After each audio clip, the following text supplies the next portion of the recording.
नवरात्रीचे 9 दिवस अतिशय छान गेले.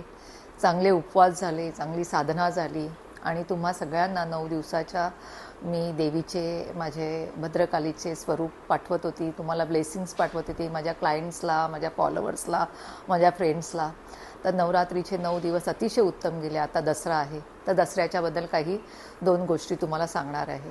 बघा, हा जो दसरा आहे तो दसरा जेव्हा स्टार्ट होतो आहे दुपारी 2 वाजल्यापासून ते संध्याकाळी 6-6:30पर्यंतची त्याची वेळ आहे आणि नक्षत्र आहे श्रवण.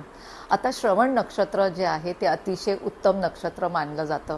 श्रवणचा अर्थ होतो की लिस्निंग, ऐकणं.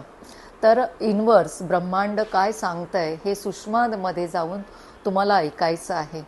जेव्हा तुम्ही त्याचे संकेत ऐकाल आणि त्याप्रमाणे जर तुम्ही तुमच्या आयुष्याची सुरुवात कराल तर अतिशय चांगला आहे. तो उद्याचा जो दसरा आहे 2 ते 6-6:30पर्यंत तुम्हाला कुठल्याही गोष्टीची जर सुरुवात करायची असेल, बिगिनिंग म्हणजे तुम्हाला स्पिरिच्युअल हिलिंग सारख्या गोष्टी स्टार्ट करायच्या तर तुम्ही ते स्टार्ट करू शकता.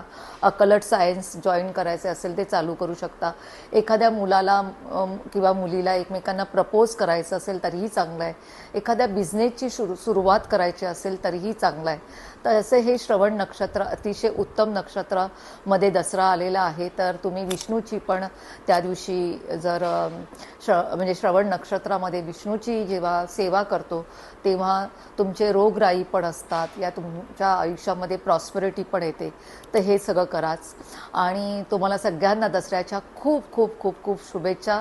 हा दसरा तुम्हाला भरभराटीचा जाऊ दे, चांगली सद्बुद्धी मिळू दे आणि चांगले कर्म करा, चांगल्या इच्छा ठेवा आणि इतरांना मदत करा.